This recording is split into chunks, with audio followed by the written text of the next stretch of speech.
This is the Outlap F1 podcast featuring America's own Cody, Andy, and Deanna. Your one-stop shop for Formula One news, insights, race previews, and reviews. Join us on the Outlap.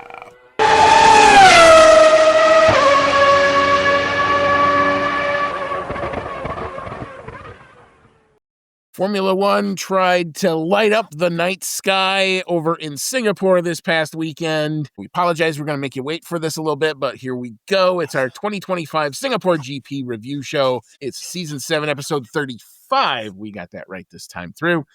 And you found the Outlap F1 podcast. You've got Andy on along with Cody tonight. Cody, sir, how was your post-Singapore GP nap? I know I had a really good one, but... other than that, and past that, how are you doing otherwise? It was pretty immediate. The race ended, and I was like, all right, Max held on a second. It was kind of boring, and my wife left the house for the morning, and I was like, and gone. Other than that, it's been great. I am a little terrified by the weather forecast for what it's supposed to be like in Texas when we're going to be there. Hot. We're going to turn it to crisps. Going to be hot. Yeah. But I'm still going to be there for it. Not quite Qatar level hot, but it's going to be, we're going to not have a problem with tires degging at Coda. Let's put it that way. They're going to be melting like this. We're going to get our 2-stopper. I can all but guarantee that now because the tires are definitely going to be melting. Maybe that helps my interests out just a little bit there. We shall see. But anyway, we're going to get into all that in just a little bit. And if you found our show, as always, welcome along. We are glad you are here. You can find us on X, sometimes on Blue Sky, sometimes on Instagram, a little bit on Reddit. Don't really do that much Discord anymore, but sometimes you can find us over there. Always here on YouTube at Outlap F1 Podcast is the handle for all of that. If you enjoy what you're looking at or you like what you're hearing, if you're on your favorite podcasting app, you can either give us a 5-star review on your favorite podcasting app, but if you're on YouTube, you click either a like or a subscribe button if you haven't already done so. That would just help us out quite a bit to come up a little bit better in F1 related search results, which if you like content like this, we would appreciate the support. You can email the show as always, outlapf1@gmail.com. We'll get your thoughts to us. Thank you so much to the people who continue to help make the show possible. You all know the list really well by now. Thank you so much to Dean Warwick, Yuri Dolchester, Paul Weaver, Quentin Warden, Kevin Kelly, Regan Stanzik, Timothy Brown, and of course, Jonathan Scott. If you'd like to join that vaunted list and get a shout out at the beginning of each episode from now until maybe we stop doing this, you can help promote the show. Give us a little bit of money. That would be great. You do not have to do that, but we do put our Anchor link in our show notes and our show description if you'd like to do that. What that will do is just help keep us our technology a little bit more relevant and help keep us stay current in this ever-changing landscape. All right, the particulars are out of the way. Cody, sir, you got a headline of the day here. I love it. What you got? Mine is, my God, it's George Russell with a steel chair.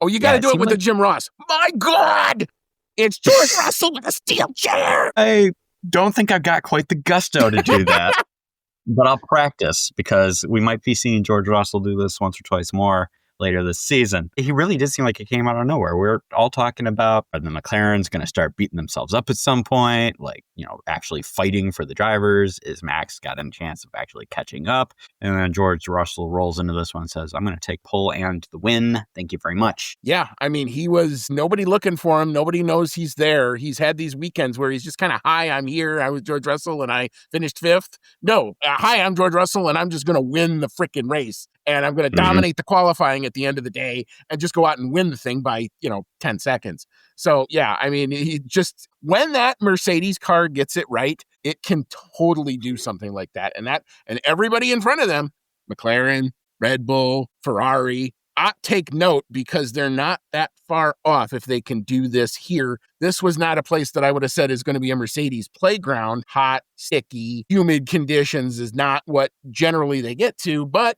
they found something that worked here, and they were a little surprised by it, honestly. But we will get into all that in just a little bit. My headline of the day is, first and foremost, congratulations to my team. on their second straight Constructors' Championship. And now that is now out of the way, now you got to clean up this apparent freaking mess that you've made yet again out there. Although I don't think in this case you did anything wrong as a team. This was the answer that they should have done earlier. And of course, like I said before, George Russell kind of came out of nowhere, but now that's another guy you have to mark. We were commenting before we got on here. George Russell's actually not that far out of he's still mathematically not dead in this whole thing. I mean, he's on life support. There's not much left. But if he keeps doing something like this and he takes huge chunks of points out of people, you never, ever know. But anyway, we will talk about all that in just a little bit. But we shall start, as we are always apt to do, with our qualifying recap that happened bright and early Saturday morning as the sun was going down in Singapore. And it starts... Play it. All right. It actually starts with two drivers who get no credit for any times because they were thrown out of the qualifying session. That was both Williams drivers, Alex Albon and Carlos Sainz, DSQ'd for DRS infringements, something that James Vowles was not happy about. Williams issued probably the most stern self-indicting statement I think I've ever read, where it's like, we're never going to allow this to ever happen again, and we are so sorry. But yeah, they did not participate in the qualifying, as it turns out.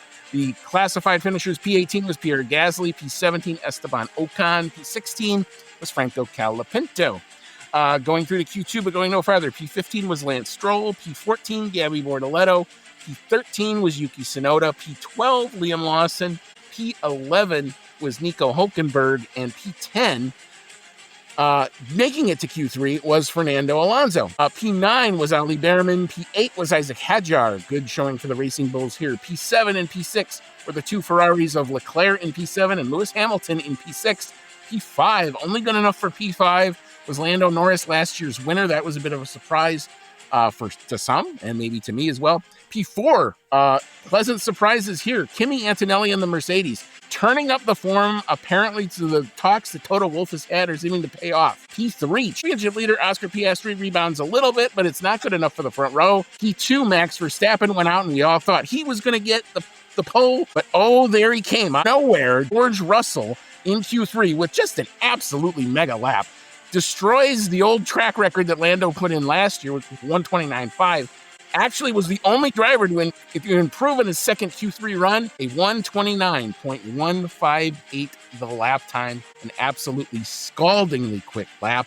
Wow. All right, Cody, big highlights here in the qualifying. For me, the big one is just how clear of everyone else George Russell seemed in qualifying. He went out and put out the time, and it was like at that time, it was like 4/10 up on Oscar Piastri, and even when Max went faster than Oscar Piastri, he was still almost 2/10 up on that. And yeah, he was the only one who managed to really go faster on his second lap. It wasn't by much, but he really pushed it to the limit. I think he went like 7,000. So yeah, it wasn't much, but I mean, the first lap was amazing, and the second lap, the fact that he did it again shows that was not a freak. That was not a freak thing. There was no he didn't cut a corner. There were no odd track limits things. No, that's legit. Nah, all I could think was at the time was maybe Mercedes just decided that they're going to run their car really, really low and just hope that skid plank doesn't wear down, because it just seemed like so much faster than they normally are, and so much faster than the competition here, that I was like, they're trying something crazy here or something.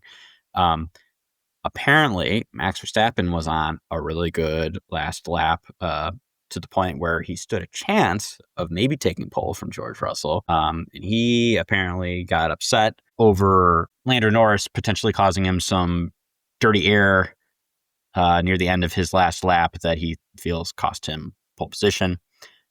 I don't particularly think Lando did anything wrong. He wasn't really in the way. And that just kind of happens sometimes. You can't completely remove yourself from the track. But he was pretty pissed off after qualifying. He went on to the broadcast and pretty much said, I will remember that you did this, Lando. And that is very ominous, especially coming from Max Verstappen, who will just run you clear off the track.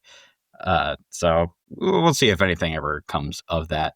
Nothing really came of it this weekend, but yeah, he's definitely feeling the pressure. He probably saw that was his chance to take a win and get some good points off of the McLarens based on where they qualified, and just missed out on it by that much. Yeah, I mean, it was a good lap. I don't know that he had enough for Russell. It would have come down to sector 3.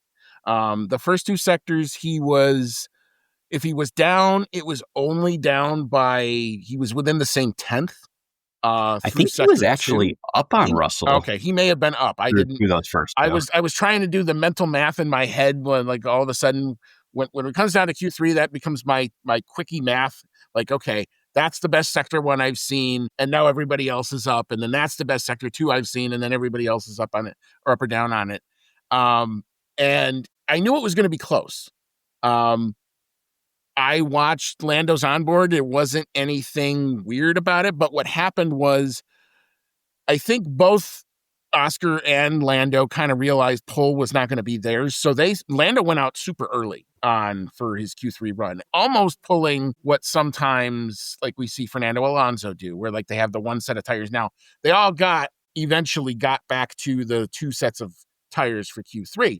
So that wasn't going to be the issue. But Lando and Oscar wanted to go out first because I'm pretty sure both of them didn't want to get Baku'd. The thing that was happening was, it wasn't a crazy qualifying, but there were potential for yellow flags or red flags or laps to not count.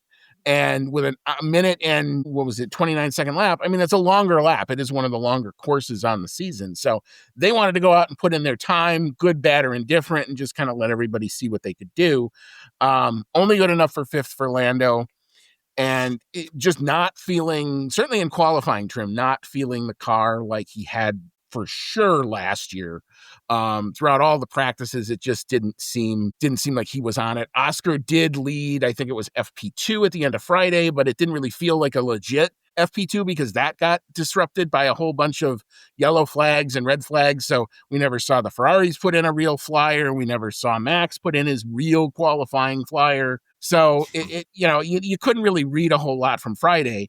But as just the qualifying was progressing, I said to myself going into Q3, I'm like, if McLaren pulls this off, they've prayed to somebody and somebody's shown down on them, because I don't think they had it and they didn't.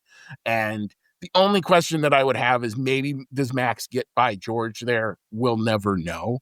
Unfortunately, that's one of those things, because he aborted the lap. Lando was cruising back into the pit. He was on his cool down lap. He wasn't like trying to get in front of anybody. And then the one time he is close to Max, when Max is coming down that final little straight before the last turn to the main straight, he's way off the racing line. So, I mean, Max has a good point where usually in Q3 you don't expect to see that. But what Lando and McLaren did is not anything that's against the rules. You have that time. Most drivers wait until the very, very end to try to get as much track evolution as they can. They opted not to do that. Some other impressive drives in qualifying here. We saw Kimi Antonelli have a pretty good qualifying. He's still a few tenths off of George Russell, but manages to get it up into 4th, which is fantastic. Very impressive weekend from him this weekend, for sure. Isaac Hadjar continuing to show very well. Oliver Behrman got the Haas all the way up into Q3. Fernando Alonso, fortunately, was looking better in practice than they did in qualifying, but still managed to qualify P10. So good on him there as well. Yeah, I mean, I think Aston Martin were probably one of the darlings of Friday. Williams, I thought, were one of the darlings. I mean, we never got to see what Williams could or couldn't do, as it turned out, because they kind of got sort of kicked out. I mean, they were both, I think, eliminated in Q2 anyway. They weren't going to advance. So yeah, it was just kind of one of those things. Like we've talked about with, like, everybody basically P5 and below in the constructors, where depending on the track, certain cars just look better than other cars. And I think this was a case where, at least for sure early, it was going to be Aston Martin versus, like, the Haas's, who tend to go a little bit better in a straight line. But here you had Ali Behrman kind of bucking that trend a little bit, and actually out qualifying Fernando Alonso. So certainly fight on in those lower paying points positions. All right, so we will turn over and we shall get into the Sunday race, and we will start, as we are always have to do, with our back markers. Probably not going to spend a whole lot of time about these guys, but because it really wasn't the greatest of Singapore Grand Prix, if I'm going to be honest with you. We've kind of gone 3 for 3, where if the tires don't deg and there's only one pit stop, it's kind of hard on a track that's really hard to pass to make this a really fun one. So if your answer was, well, I was trying to watch and maybe the night's life kind of put me to sleep, I don't blame you there. It was an early wake up for not a whole ton of action, but we'll start with the back markers.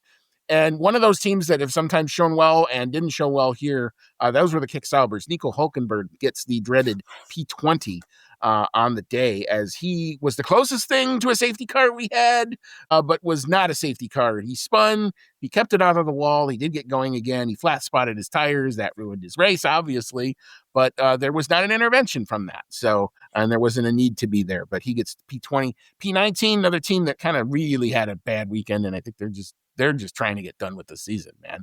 Pierre Gasly in the Alpine, that was not fun. Esteban Ocon and the Haas don't have a good showing either. Neither did Gabby Bortoletto in the Kick Sauber. Franco Colapinto in the other Alpine, only good enough for P16.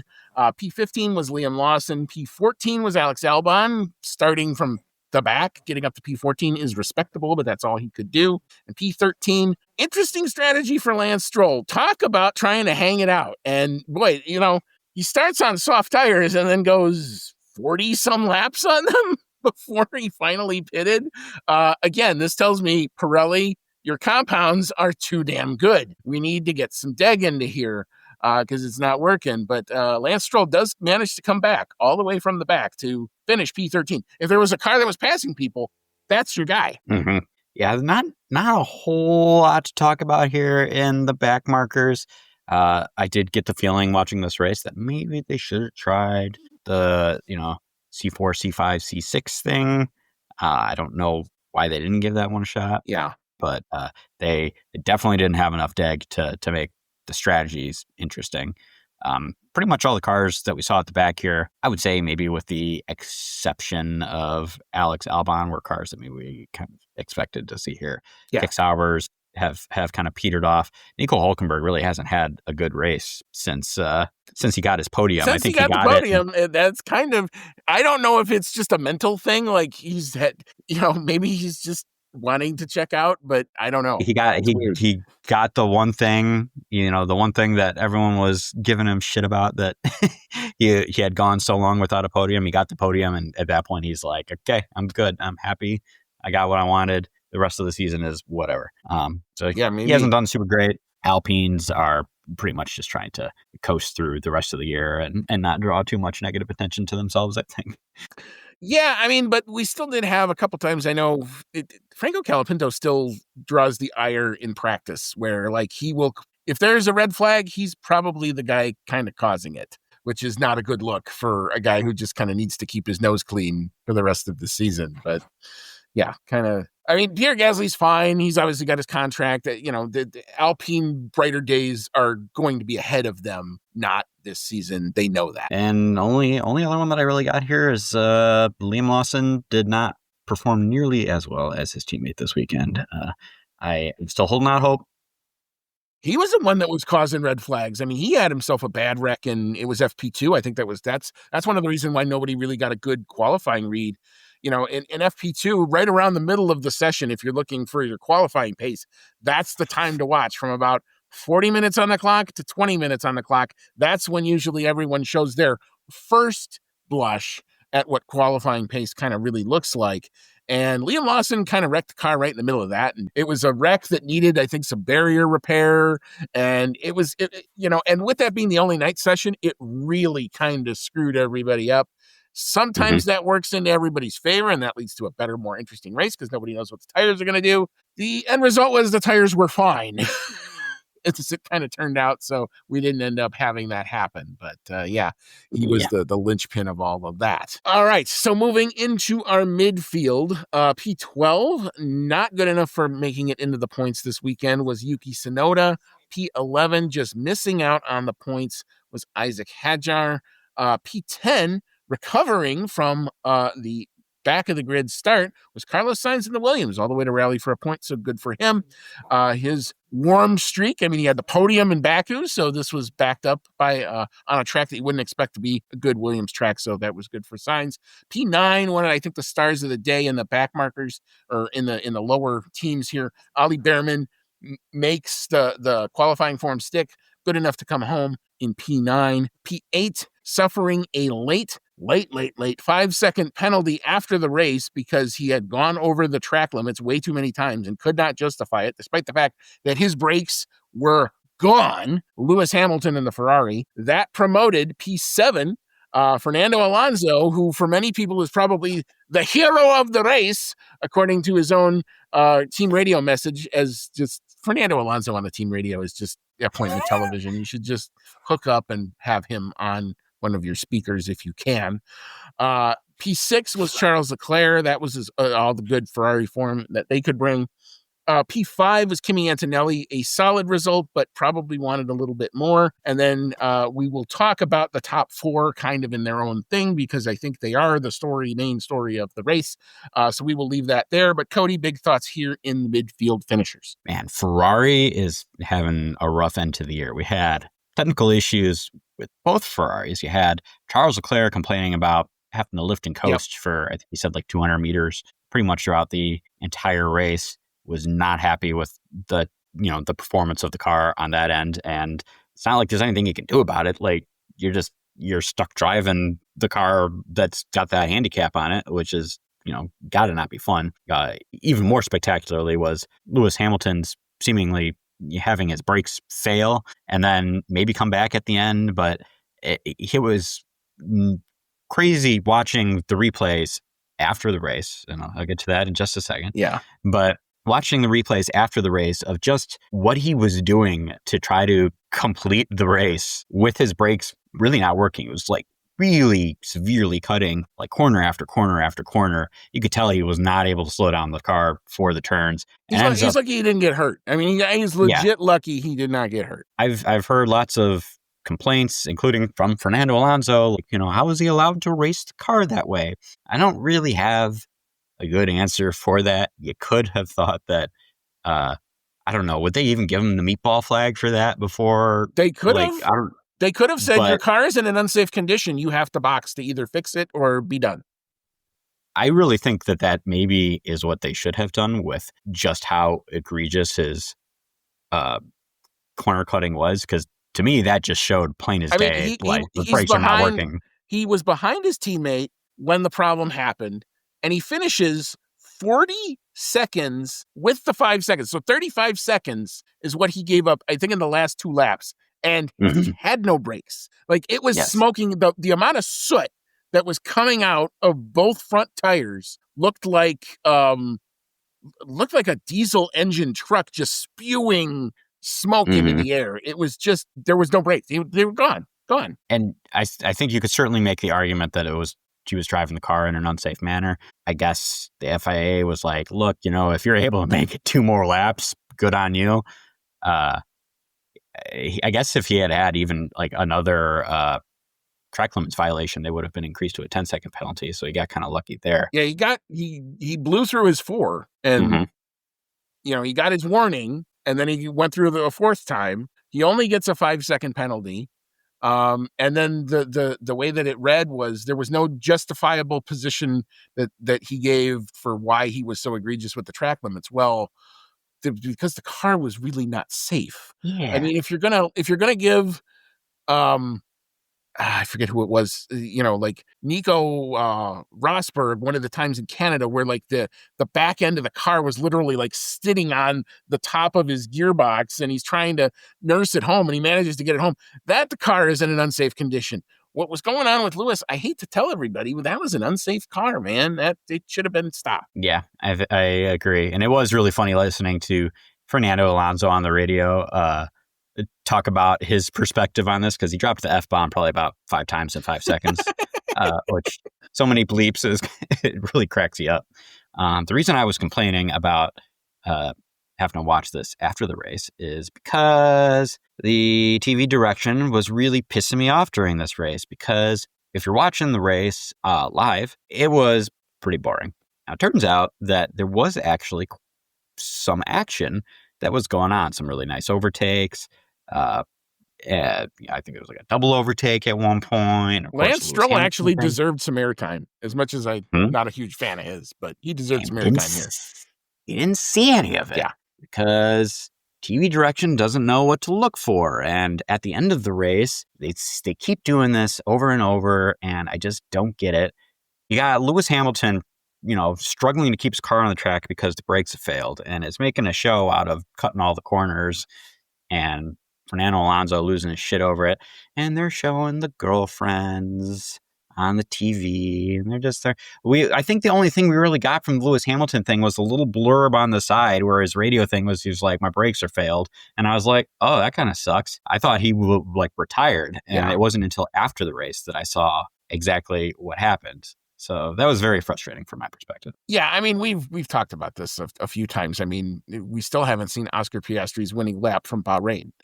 I don't know where that ended up in the annals of footage that shall not be aired, because that was still in the little tiny box up at the corner. Yeah, I don't know who's running I know it's not, it is like, I will defend it and I will say, look, it is probably one of the hardest jobs to make an F1 race smooth and a good operation and up to the level of standards that we want. But you should still be aware to what's going on.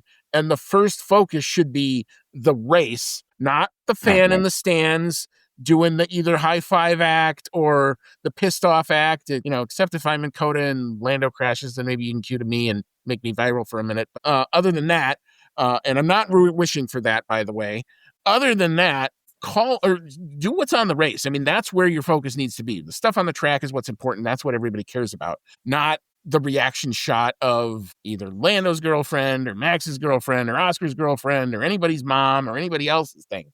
That can all be done in the post race on the podium. That stuff is fully appropriate, and I'm all there for it then. But while there is track action and things that are affecting points-paying positions, I don't even mind if you don't show, like, if somebody in the back kind of has a moment or something at the end and it doesn't affect the points, that you should still show it. I'm still of the view you should show it, but I'm not as pissed off. But this was a points-paying position. This has implications for a ton of teams and a ton of money. So let's see that on our screens. Yes, please. Yeah. All right. So our top four, and we're going to lump them together because these were the kind of protagonists of the race.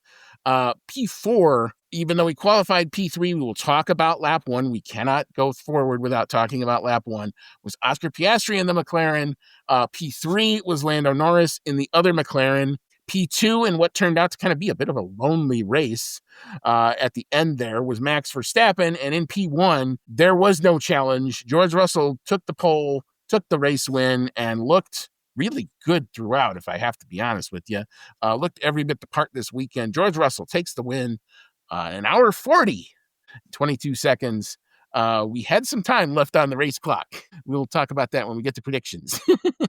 But yes, yeah, I definitely called that one wrong.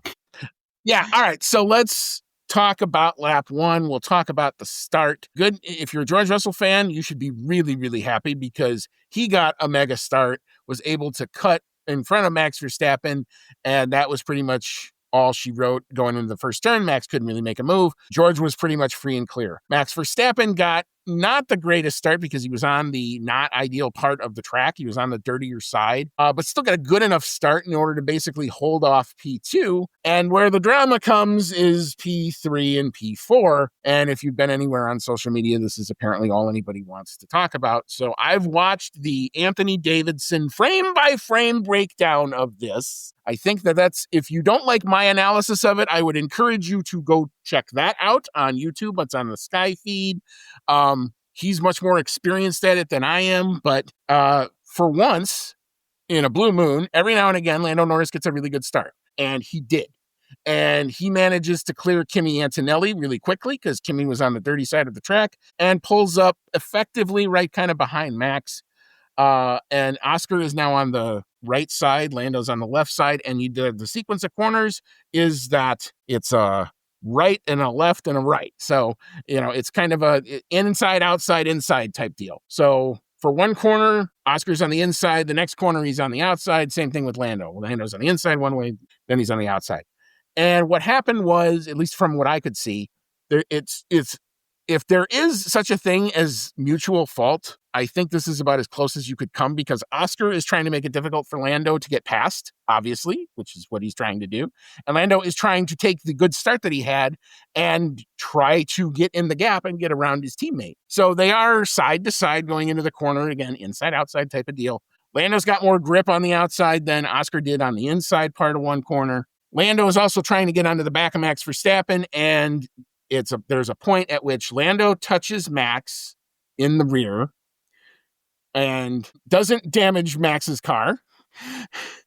And that moves Lando over into the part of the track where Oscar was trying to fill himself, and they touched on the wheelbases. And we've seen with F1 cars, there's certain parts of the car that you can touch and bang into each other, and they seem to be fine. And then there's other parts of the car where if you touch, the thing falls apart, the suspension breaks, and your day's over. This was one of the parts of the car where they touched where it was okay. Oscar gets close to the wall, but not necessarily into the wall. He's not into the wall. Both cars are out of the corner, not unscathed, but okay. They're still running, but Lando's in P3 and now Oscar's in P4. And that's basically how they finished, because you can't overtake here.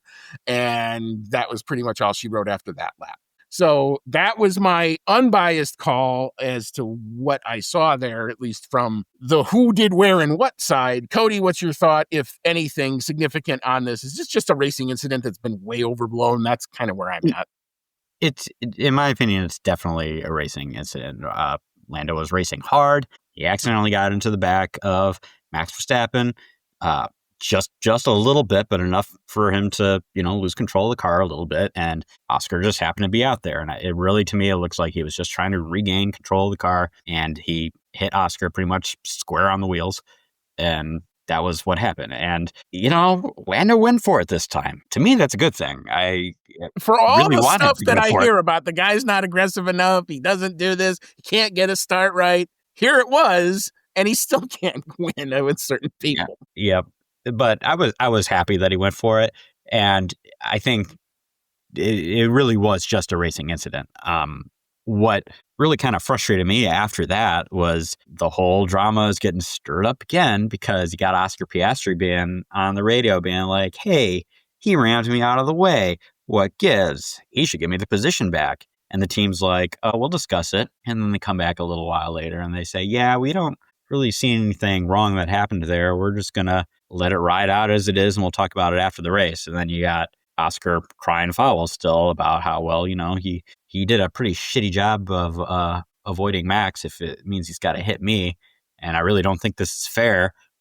And, we talked about how McLaren opened this can of worms by trying to keep both the drivers happy, by keeping everything fair. And you know what? In auto racing, it's not always fair. Sometimes shit happens. Sometimes your car breaks down. It just how it goes. And Lando didn't do anything egregious. And even if he maybe did do it on purpose, I don't think it was egregious enough that we would ever know. I think that he needs to move on. And I really hope that he'll talk to the team, he'll talk to Lando, they'll watch the footage, and he'll be like, okay, I get it. Yeah. But and most of the time he was very frustrated. Yeah. I mean, no, in the car, and from his perspective, when I watched it from the frame by frame and you just see Oscar's on board, I get why he felt that way in the moment. I probably would have felt the same way. But, and here's where I think the team would have done a better service to him. And this is one of the things I'm kind of not upset about, but is one of the things you could have done better is the second he gets out of that race car, you've got his media person with a phone that's got F1 TV on it, and you show him lap one. Because he gets out and then he goes to the media pen, and now he's answering questions. He doesn't have all the facts. He's trying. He's still visibly upset, and the reporters are knowing what they're doing, and they're trying to goad him into a aha or an oh shit moment. And he's trying to fight it off, and he's having a hard time because he was mad because he still hadn't seen it. And he kept saying 4 or 5 times in his media pen interview, "I have to look at it. I haven't seen it." Why isn't the lady in all the McLaren gear with a phone in her hand recording this going, "Oscar, here, 5 seconds. Look at this. Now answer the questions." That's where I'm upset at the team about, because you could have diffused it right then and there. The other thing that's going on about here is this F1 TV footage with all of the supposed social media investigative reporters that think they know and they don't know. Because I've watched F1 TV onboard since they've started.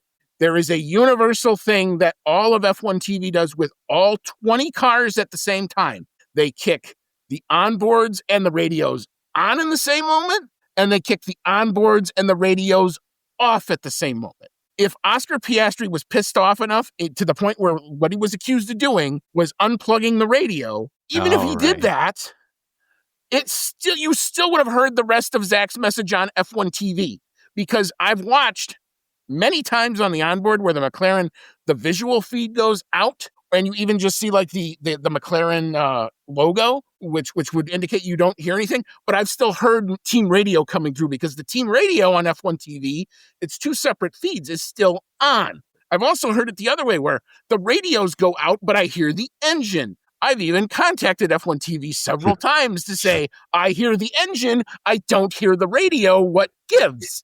And sometimes I've helped you fix it. You're all welcome, however many people watch on F1 TV. That all having been said, it is a universal, it is a FOM thing. It is not a team thing. Oscar couldn't have done it even if he wanted to do it. It was one of the stupidest things I've seen all weekend. It just made me absolutely insane. He was legitimately upset, and I got it. But somebody from that team should have been there to say, this is what happened on lap 1. And then he probably goes, oh, well, not as bad as I had it in my head. Give me 5 minutes and let him go talk to the media. Good Lord. I think he will have cooled off in time for the next race, much to everyone's dismay who wants to see them like really go at it, like a la Lewis Hamilton and Nico Rosberg. But it's probably not going to happen just yet.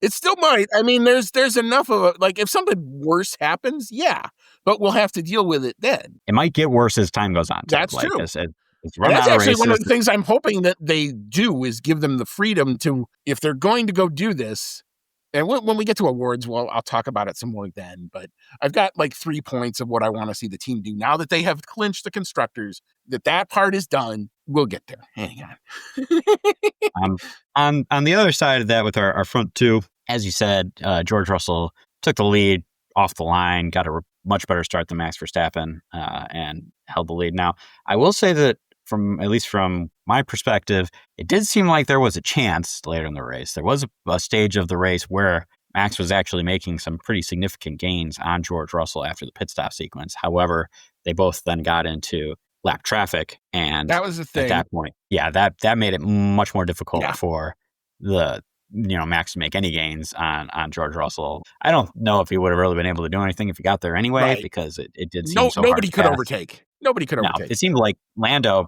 had pace advantage on Max, and he couldn't get it done either. So, I mean, you've got I'm watching it on the timing. I mean, and I'm sitting there going, you've got 4 effing DRS zones, and it doesn't matter. It literally does that. There are not enough good corners to where, even if you have the DRS advantage, where it works for you. And the only thing that could have happened was Max having a moment. Now, there were 2 that I thought were at least interesting. One was Max almost pulled the same move Lando did last year going into that, turn 13? Oh, that's right. Yeah, he had a big lockup, and all of a sudden I watched the timing. It went from like 4 seconds to 2.5, and I went, okay, Max had a thing. I don't know what happened, but Max definitely had a thing, and then they finally showed it. And then the other one was going into, I think it was turn 17 or something like that. Lando got alongside, but he was on the outside. There was no path to make that move work, even if he gets there, because all Max is going to do is just shove him off because he's got the inside. And we all know in F1, the guy on the inside has all of the rights to the corner, which would have been the correct call. And if I was Max, I would have done the same damn thing. I would have booted Lando to the outside and made him stop and reset, which is almost what effectively happened. But that was about as close as Lando got, despite the fact he was in DRS for a good amount of time. But yeah, I thought Max's race probably got the most he could out of it, I think, given where he started. Yeah. The only thing he could have done better was win the race, and it seemed like that was never really going to be on because George was handling it so well. He does make gains, however small they are, on the McLaren drivers, which going into this weekend, I think both of us were like, this is where the dream is going to end. And the fact that he came out ahead of both of them, even though he didn't win, Yeah, he only gained 3 points on Lando and he only gained 6 on Oscar, but that's realistically more than I was expecting. I was No, I expecting mean, him to lose points. look, I mean, I think the Red Bull car as a whole did a lot better than either of us, certainly myself. I mean, I kept saying like this was going to be the test. And basically at the end of the first practice, I'm like, he's not nowhere. And if he's not nowhere, that means he's in the game, because if Mhm. Max is anywhere, he's in the game, because it's just how good he is. Um, when we get to awards, I'm going to have some speech to McLaren Nation as to how we're going to try to get through these next 6 races and not kill ourselves or tear each other apart. And one of those is understanding that there's going to be some places. Las Vegas is my number one right now, where probably Max is going to be the favorite to win. Let's just be realistic in that. Because if it ain't the Ferraris, it might either be what we saw here, which is George Russell being in contention for sure, I mean, or Max they were Verstappen. well and away the best last year in Las Yeah. Vegas. And that was a track that the McLarens, since they built it, haven't figured out. So there are going to be places where I think the McLaren form will come back a bit. I don't know about the next one, as much as I would love to be all rah-rah and thinking Coda's the place to get right. That's another place they haven't gone well historically and recently, and even in this latest iteration, even though they've had some good moments, like Endo took the pole a couple years ago. But, it may matter, it may not matter, but we'll see. The good news about Coda, then here, you're going to be able to overtake a Coda. So if somebody's got more race pace, you're probably going to be able to see that play out. And because it's going to be hot as frick, we're going to see some tire dag and probably a 2-stop race, no matter what tire they bring, because that thing's had a whole year out in the hot sun to get cured up. All of the new tarmac and stuff should now be rubbered in enough. They just had a 6-hour WEC race about a month ago that in the middle of a hurricane that deluged and washed that track off more than you could ever want. So it's going to be an interesting thing. There's going to be lots to play for in a couple weeks when we are there. So it is going to be a thing for sure. But yeah, George Russell, congrats on the win. Doing everything he needed to do. They nailed the pit stop. They nailed the strategy. The only thing I was just curious about, what did you think about Max starting on the soft tire? Because he obviously didn't get it on lap 1. Were you a little worried somewhere in the middle that maybe that was going to bite him? He obviously got enough tire life when he switched, because once he switched, he was fine.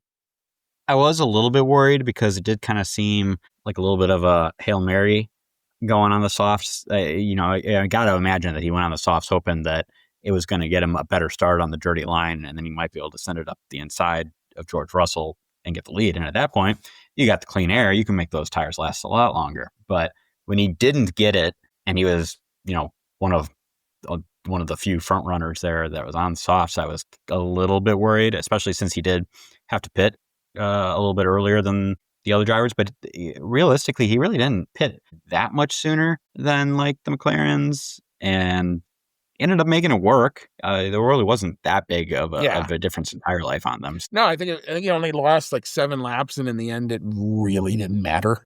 Yeah, once they got out of the pit sequence and he was still ahead, I was like, all right, it's probably fine. Nobody is passing here. So yeah, I wasn't worried about it, except for maybe from like lap 2 to lap 10. That was about the only time I was worried, because I was like, shit, he didn't get the lead. Now what? Right. But it all worked out in the end. Yeah.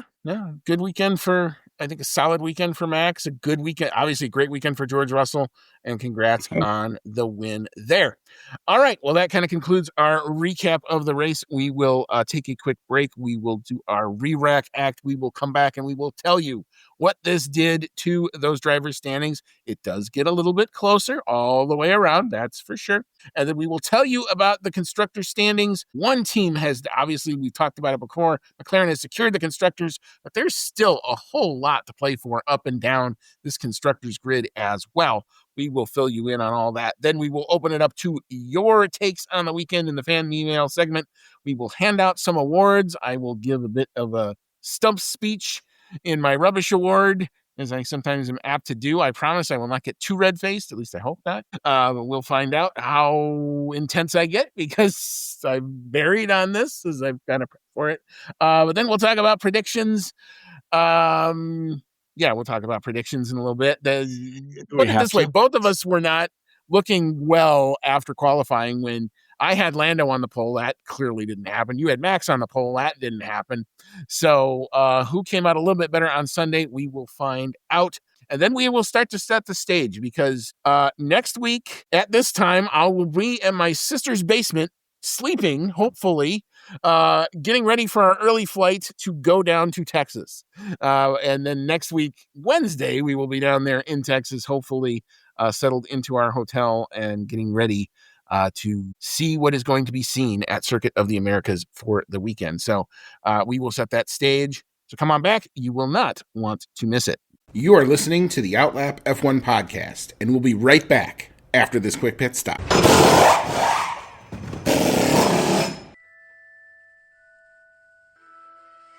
Grab your flu powder, broomstick, or apparate to your favorite audio streaming service to join the discussion on Hogwarts, a podcast, where Dan and his friends have in-depth chapter-by-chapter breakdowns of each Harry Potter novel. Join the group as they dive into the magical world and discuss plot points, analyze character development, and occasionally go off the rails. Whether you're a muggle who's new to the series or a pure-blood wizard who won't need a remember-all, Hogwarts, a podcast, brings everyone to the Great Hall for a magical discussion. Hogwarts, a podcast, available wherever you get your podcasts. All right, welcome back on in. This is Season 7, Episode number 35 of the Outlap F1 podcast, our 2025 Singapore Grand Prix review show. You've got Andy and I'm along with Cody tonight, and we just wrapped up talking about a potentially championship significant Singapore GP, but otherwise kind of a bit of a snooze fest, at least in terms of overtaking. But anyway, we'll leave that there. But what did this do to all of the points? Cody, if you take the drivers, I will handle the teams per normal. What you got? All right. Oscar Piastri still holds on to the Drivers' Championship lead for McLaren at 336 points now. Lando Norris has eaten into his lead just a tiny bit this weekend. Lando's in second, and the other McLaren at 314 points. So still, what is that, 22 points 22. out? Max Verstappen also makes very small gains in the McLaren's lead over him.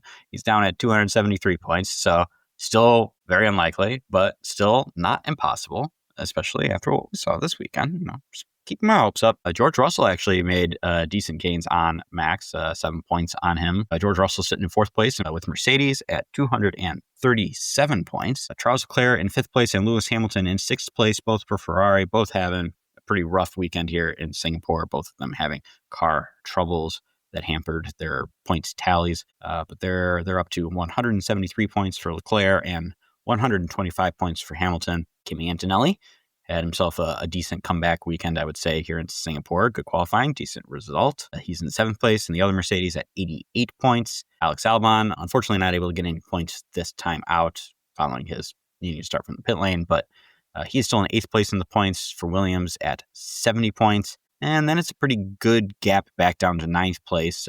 Isaac Hadjar having himself a great rookie year. Ninth place in the points for Racing Bulls at 39 points. And just 2 points behind him is Nico Hulkenberg, holding on to that 10th place spot for Kick Sauber at 37 points. And just for some perspective, we normally don't go down this far, but from P11 to P14 in the drivers is 7 points. So there are a horde of drivers looking for that 10th spot.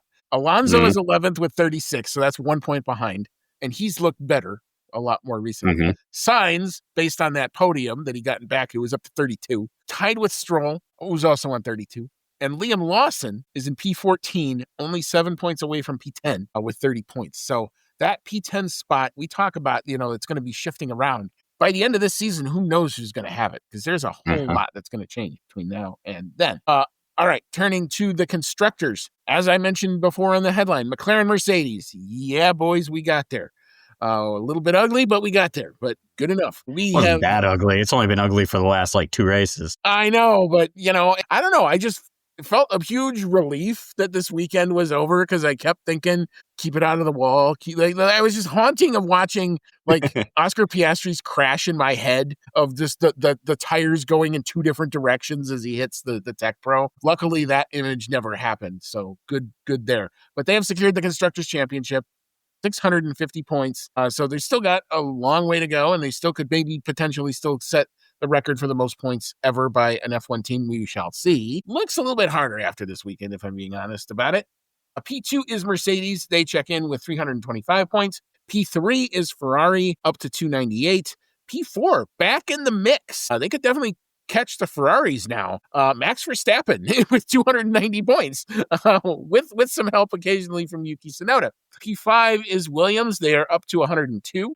Good for them. They have some distance on P6 Racing Bulls, who check in with 72. And then here's the fight for all the rest. P7 Aston Martin, only 4 points adrift with 68 points. Little bit of a gap now to Kick Sauber, who check in now with 55 points. Haas check in, thanks to Ali Behrman. They are up to 46 points. And Alpine, they're still going to be the best, worst team ever, but they're still the bottom of this table.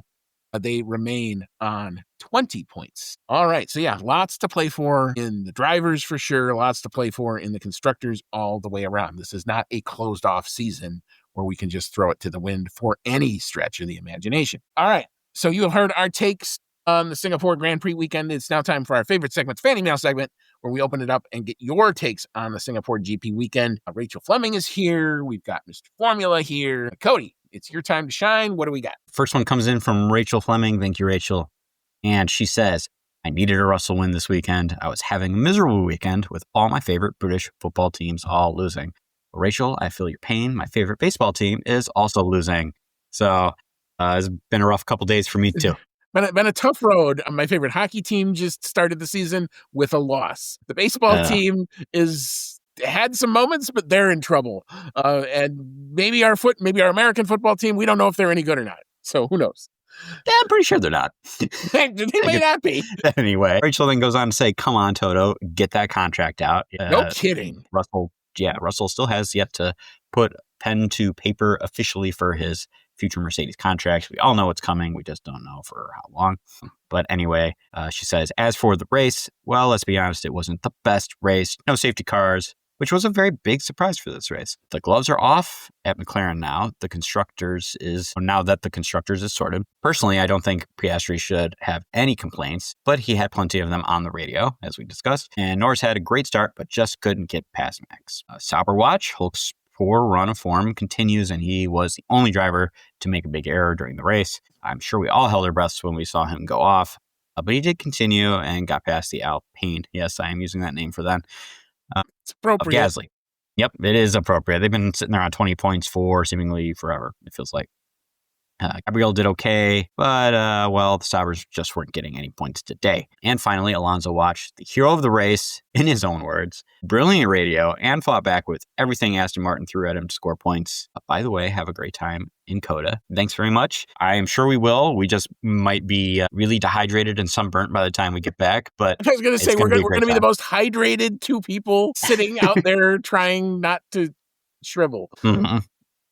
It's going to be fun, though. Like, I've loved it every time we've gone. And this year has a really good championship fight, which was not the case when I went with the last time with you. And I was just basking in the glory of Max winning everything. At least this time there's some stakes. Oh, yeah. But it's going to be a good one. Yeah, some of the stuff you got here. It is a little bit of a weird one that there wasn't any safety cars, especially since if you have a crash here, it's on the track. So you almost and you had guaranteed. Rain at 45 minutes before the race started. So you usually, but it's so warm there that it burnt all the way off before the race started. Yeah, it was looking pretty dry by the time they actually got going. Yeah, even with Nico Hülkenberg having his minor incident, it was not enough for a safety car. I think actually, I forget how many times it's happened now at this point, but actually all 20 cars finished this race, which for historically has not happened a whole lot, but it has happened a lot in the last few years. I don't think it's ever happened here. No, maybe not here, but I was reading the statistic about how it's only happened, I forget, maybe like, I might have the stat messed up, but like 10 times over the course of history, and like 4 of them or 5 of them have been in the last 3 seasons. So these cars are rock solid, reliable, and the drivers are all very good. So that's why we're seeing everyone And the finish tires more don't often. deg. So Yeah, there you go. tires don't deg. I really hope the gloves come off now that the Constructor Championship is taken care of. So how do you feel about this? Let's say that the gap between Piastri and Lando doesn't decrease by a whole lot or change by a whole lot, and somehow Max starts to actually catch up. Maybe we've got some kind of retirement that happens. You think McLaren start pulling out team orders to just give it to Oscar, or do you think they just let him run it to the end and no matter what happens with Max? If it's It's still a long ways off. Yeah, I mean the only way I think they pull out like a legitimate team order is if it's more than 25 points going in the last race of the season. If like Lando slips behind that 25-point barrier and he's like mathematically out of it, and somehow Max gets to like 22 points behind or something like that, there will be a team order. Oscar will get the preferred strategy, and that'll be the end of it. That I think will be the only time where they're going to do it. I was going to get to, and I can talk a little bit to it now, but the thing that I want McLaren to do different more than anything else, and they did it even in this race, and it kind of bugged me here. Stop caring about who's behind you. Seriously, stop caring about who's behind you. There was no threat from Charles Leclerc anywhere in that race. They botched the Piastri pit stop. It was a 5.5-second pit stop, and he still came out 7 seconds in front of Leclerc. Why, in that moment, you decided to twist your entire strategy? Your entire strategy was built on the fact that Max started on the soft tire, and you were going to try to overcut him, which was the right move. The undercut thing, and the other thing I wanted to stop with the fake radio about pit stops. Nobody's buying it. Nobody's that buying one was it. so cheesy. Oh my God, I didn't buy it. I'm like, what the fuck are you doing? It was literally my reaction to it, because just knock that shit off. But anyway, the whole point, the only way you were really going to win was if you overcut and used your better tire deg against Max, and you couldn't do it because you thought, again, this is the whole thing that started Hungary 2024. The whole mess was started by somebody trying to cover off the guy behind. That wasn't ever going to be a threat. It should only be about focusing forward. And it should be for both drivers to only care about getting the most amount of points that they can in each race. Anyway, we'll get more into it in a little bit. That was a preview of what's coming. Yep. So hopefully the gloves are off. And lastly, Alonso did have himself a really good race, got him to the points, and gave us some really good entertainment over the radio with his feelings on his old teammate Lewis Hamilton from so many And years he was right. ago. I mean, that car really should have been pulled over. Race control has to understand, and they are guilty of this, and the TV direction is guilty of this. And I understand everyone wants to be around that top 4 in the championship battle and all that other stuff. And there was plenty of airtime for that, and there should have been plenty of airtime because Lando was right on Max's gearbox for a good amount of time. I understand why a lot of that, but there is still other things going on the track. There are 18 other drivers or 17 other drivers or 16 other drivers that should not have significant amounts. Like when they are having moments, we should see that. And you're doing, again, the casual fan, which you're trying to keep, which you've gotten in some instances, and you're trying to hold on to them. You're going to make them annoyed if we're watching fan reaction or girlfriend reaction when we should be watching what's actually happening on the track. That's your first and foremost thing. Thank you, Rachel, for your email. Our next one comes in from the Formula. Thank you, Mr. Formula. He says, these race highlights are now resorted to battling Alpines and Racing Bulls. He's 100% done at the Red Bull program. We're getting some pretty scathing remarks here. I understand that car can be difficult to drive, but damn it, we know it can go fast. He isn't good enough to figure it out. Harsh, but true. Also, did you see Lewis's brake issues in the last few laps? Holy cow, was it bad? Zero TV coverage of it. Yes, we know. Maybe if the car was actually on fire. Maybe that, like if there was orange coming out, maybe then we would have seen it. Maybe. I legitimately had to go to Reddit to see that happen. Like, I did not even realize it happened during the race. I mean, and Reddit's probably pulling. Reddit's probably pulling the closed circuit from around the track to show you what's going on. Like, if it's not an onboard, that's the only way you're going to see it. So, unreal. Yes, as far as your comments about Yuki, I'm in agreement. I cannot help but wonder how the makeup of this championship might be slightly different if Yuki Tsunoda is doing well enough to, it doesn't even have to be finishing like at the front. He just needs to be there, to be in the mix, to do something to contribute to the team dynamics, to be able to, hold up the McLarens here and there every once in a while. And, he kind of did that in Azerbaijan. And I was like, holy shit, like he's actually having a pretty good race. He's holding up Lando a little bit. Like, if Max is going to have any like legitimate shot at the championship, they're going to need something like that. They're going to need some miracles for sure, like a Piastri retirement or something. But him being in the mix would go a long way to help him close up that points gap. And he's just not there. It's hard to put too much fault on him for it because everyone else who's passed through that car has had issues. Sergio Perez had problems, especially later on in his tenure there. We're still on our Lawson. Sergio Perez apology tour. Yes, we are. We are sorry. After Coda Checo. going to Mexico, where the entire media pen should just all look at the Mexican fans and say, we're sorry. He'll be back next year. It wasn't all his fault. We understand now. Yes, he had trouble coming to grips with the car. Liam Lawson clearly had trouble coming to grip with the car. But I don't know, like Yuki Tsunoda has been in the sport for a long time now. And, Checo was really good and had been in the sport that much longer. But I feel like Yuki has been in the sport long enough that he should be able to figure out something with the car. Liam Lawson got the benefit of the doubt for me because he's still pretty new to the sport. It's just, I don't see him really continuing in Formula One after this because you're going into new regulations, new car. Hopefully it'll be easier to drive. But at this point, does Red Bull even want to continue to give him that chance? They've got Isaac Hadjar waiting in the wings, who is having a hell of a rookie season. Liam Lawson has been kind of, hit and miss, but he's still really green. They might be worth it to give him another season or two to see if, he can improve in the new cars. And they've got Arvid Lindblad in the junior series, who they've been touting pretty heavily and want to bring up.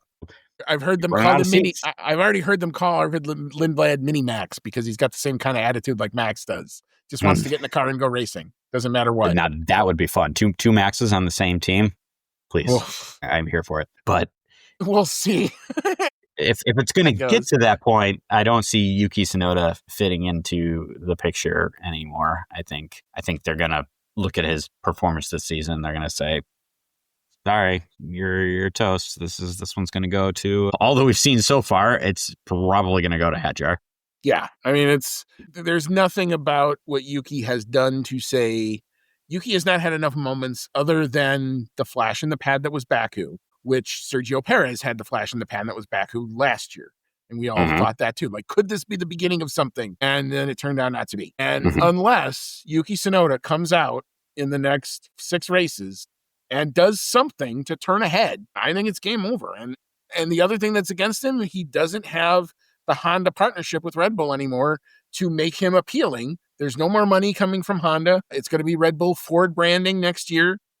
Whether that was a good decision by Christian Horner or not, we're going to find out, but that's where we are. And yeah, I don't see Yuki having a seat. I also think next year is going to be a house of pain, I think, for Red Bull, unfortunately, because here's why I'm going to say that. They are the only team still bringing parts to their 2025 car. They brought a brand new front wing and a huge floor upgrade later than anybody else. It has gotten that car right.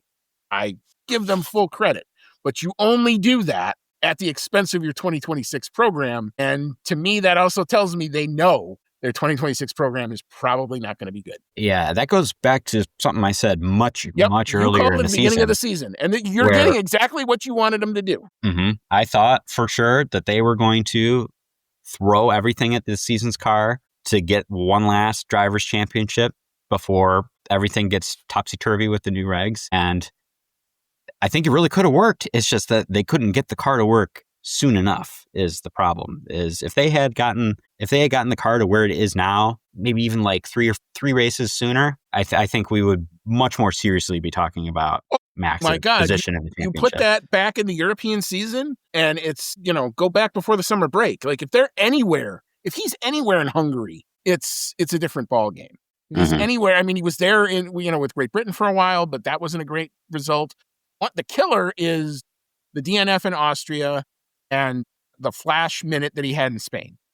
Those are going to be the things that if Max doesn't get there, that they're going to look back on and say these were the moments where it could have maybe changed. Yeah. So it is seemingly too little too late. It's not over yet, but unfortunately, they're going to put their eggs in this season's basket. They're not going to have the championship to show for it. And they're probably going to suffer for it next year, which, then I'm going to have to understand what all the Ferrari fans have gone through the last several seasons. Now, the good news is, like, it may just be 1 year. Like, I think that's why we're not getting the Max Verstappen leaving Red Bull talk anymore, because I think what they've all kind of said is 26s are going to be our rebuilding year. You have teams in American sport talk about that all the time. We're just going to have a rebuilding year. Now, the trick is when you actually stop calling it a rebuild and actually start to contend again. Some teams know how to do it better than others. Anyway, we've sometimes had the moniker of, there's been teams in this town that have been rebuilding for 7 years, or since people with number 23 on them have retired, and they haven't gotten it right in 20 years since then. Anyway, I can throw all that out. That's a different podcast, different show, different time. Maybe me and Dan will get together and try to revive that whole thing, but that's a whole different issue. With Formula One, I do think what they're going to have is they're going to have a bit of a rebuilding year where they're just going to put that car, they're going to test it out, they're going to Max give us whatever feedback, good, bad, or indifferent, and we're going to listen to you, because Lauren McKee's, one of the things that he's done that I think has been great for Max and great for Red Bull is they're listening to their drivers. When they did that development thing that took them in the wrong direction, they stopped listening to the feedback. Like Max would tell me, I would tell him, I can't turn the car. And they're like, well, you should be able to turn the car. Well, you should be able to turn the car. You're still going really fast. So it can't be that bad.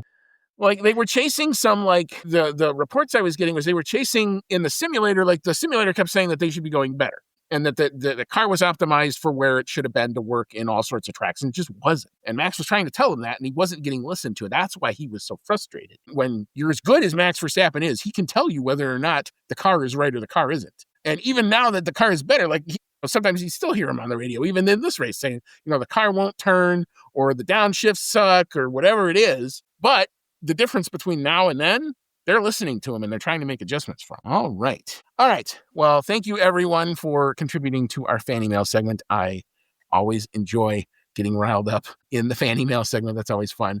But now we will turn to our awards. I'll try not to get too much more riled up, I promise. Here, we'll start with the rubbish. Cody, I'll let you go first. What you got here? All right. My rubbish award is going to go to the TV direction. Really wasn't a whole lot of on-track rubbish this weekend to speak of, in my opinion. So I was going to give it to the TV direction. I think I've probably given it to it before.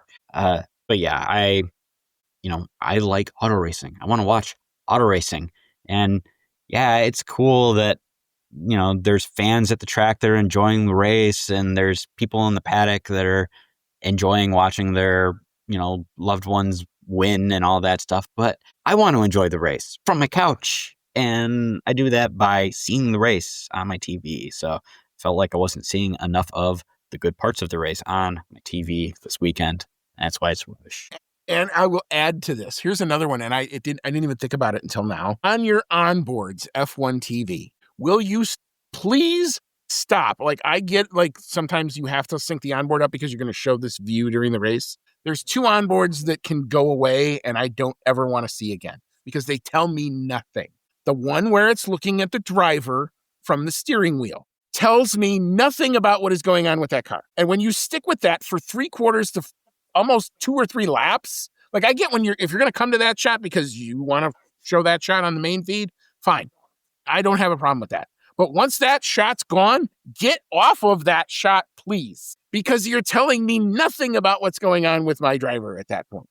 The other one is the wheel well shot. They had Lando's car hooked up to the wheel well shot for like 10 laps this race. That also tells me nothing about what's going on. The only useful shot is the one on top of the halo. That's the useful, or the one where, you're at the driver's shoulder. That's interesting because I can see the steering wheel and I can read the telemetry and all that other good kind of stuff. And I can match up the radio and I can kind of understand what's going on.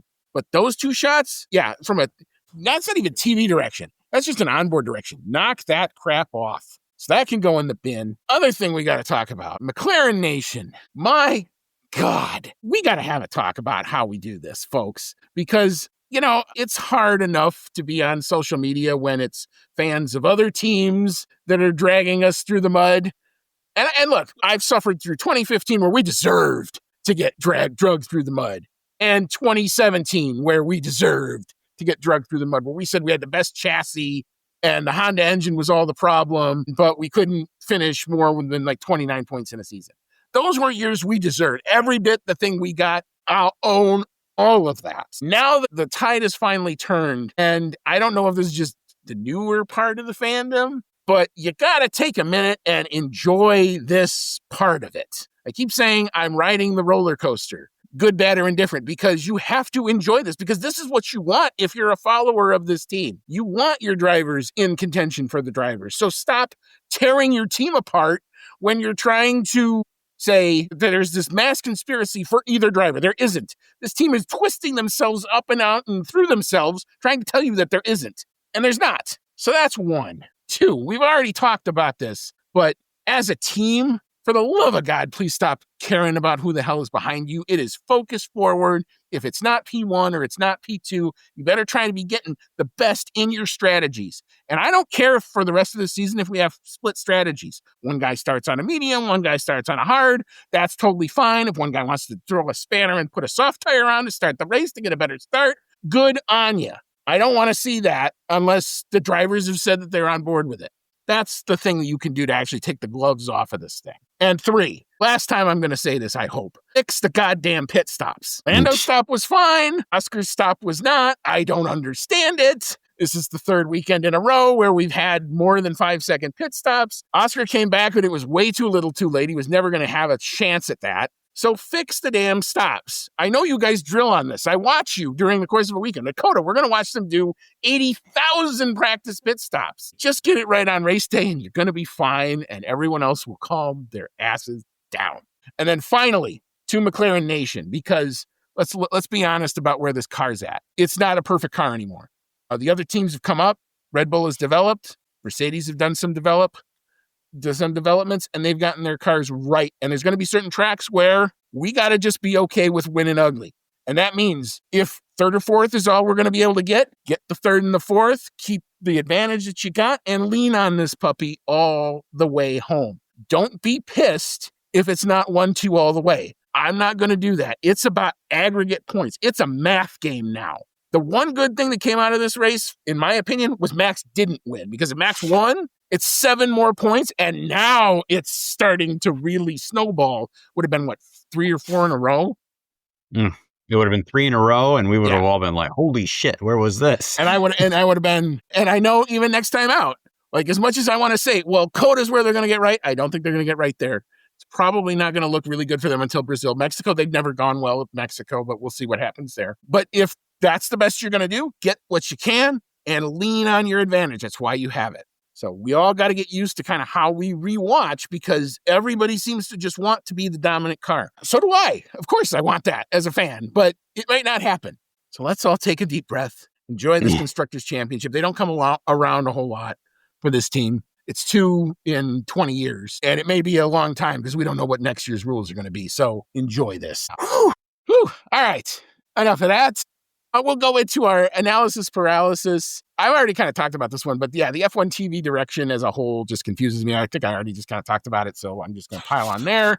Cody, what you got? Is that McLaren needs to stop asking their drivers if they're okay with pitting in a particular. We've heard them do it so many times. Hey, Lando, we're kind of wondering if maybe Oscar can pit first because we're trying to and this goes to you talking about that they were too worried about who is behind them. But to me, it just seems ridiculous at this point to be asking your drivers how they want to, the order that they want to pit in, or if they can do that, because they're racing against each other now. You've already sealed the constructors, and they're more than likely the only 2 contenders.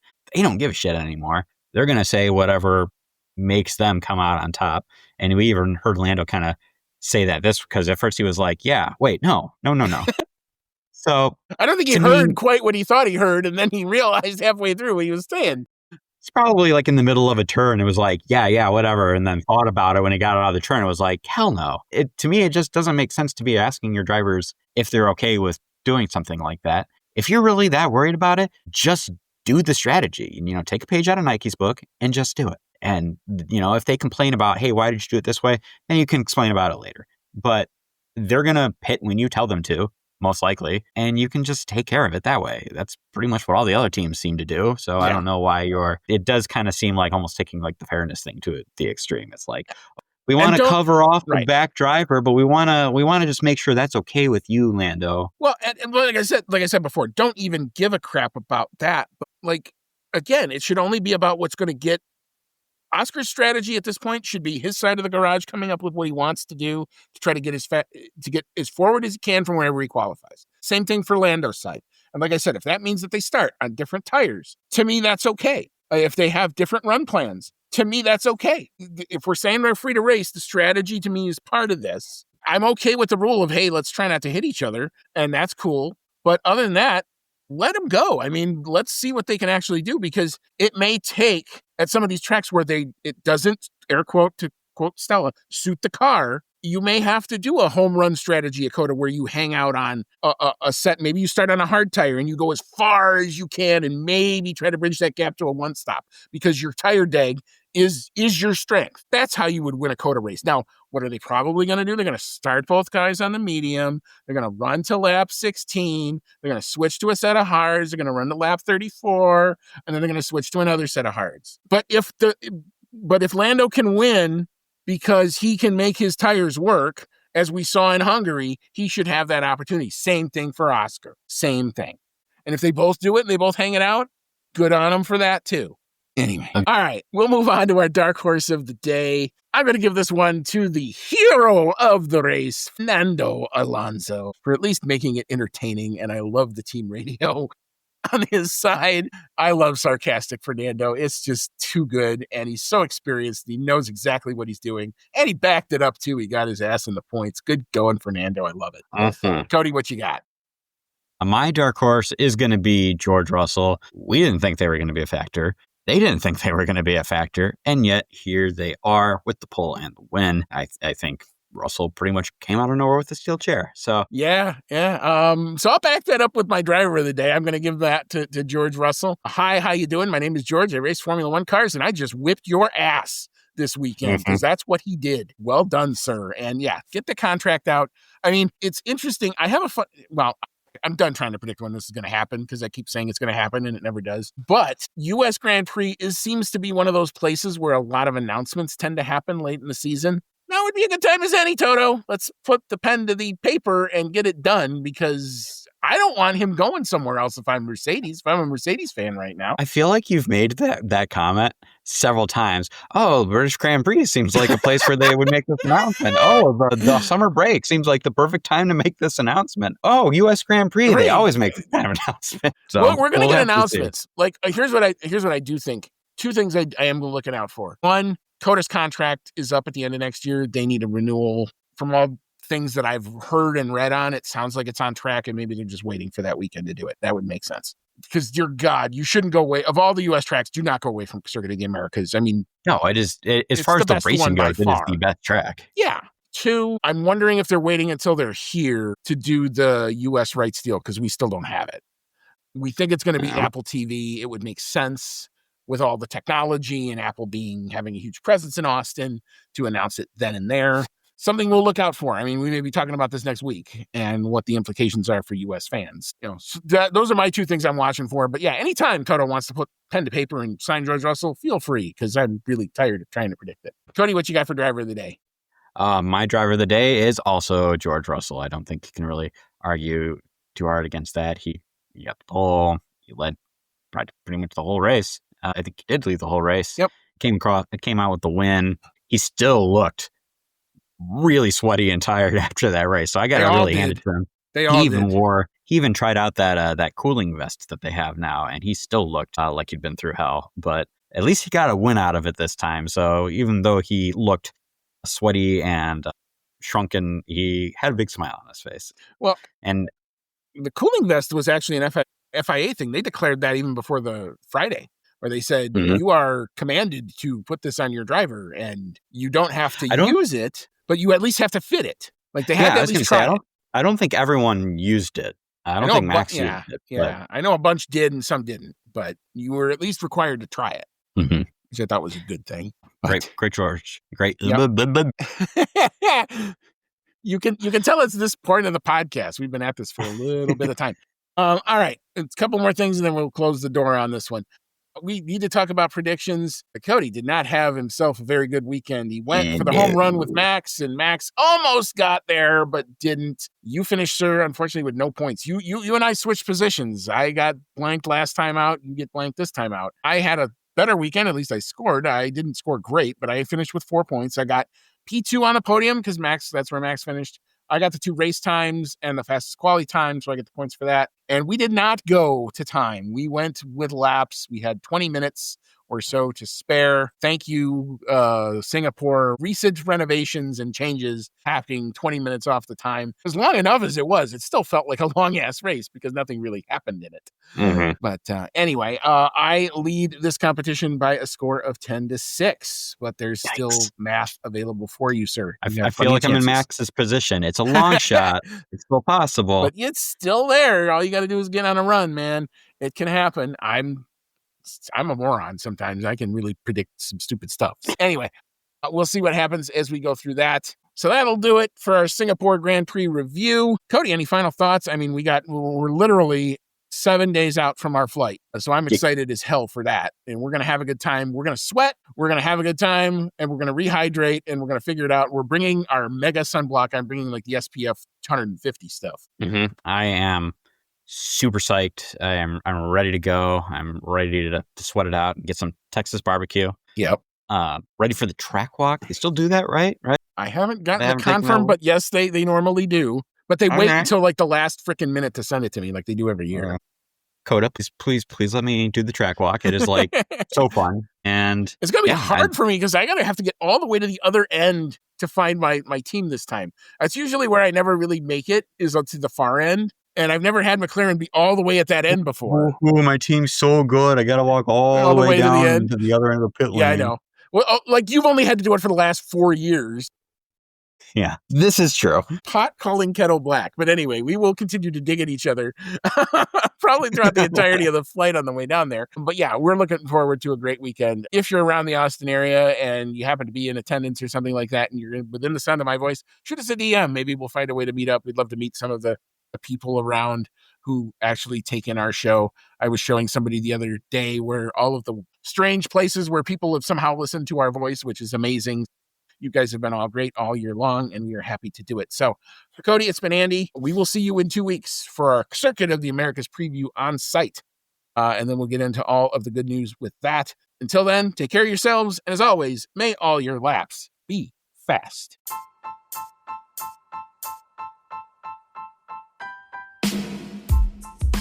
Thank you for listening to today's episode of the Outlap F1 podcast. If you like what you heard, click that subscribe button and be sure to leave us a 5-star review. If you want to connect with us outside of the show, check out our website at www.outlapf1.com. Find us on Twitter and Instagram at OutlapF1 Podcast, or email us at chatnow@outlapf1.com.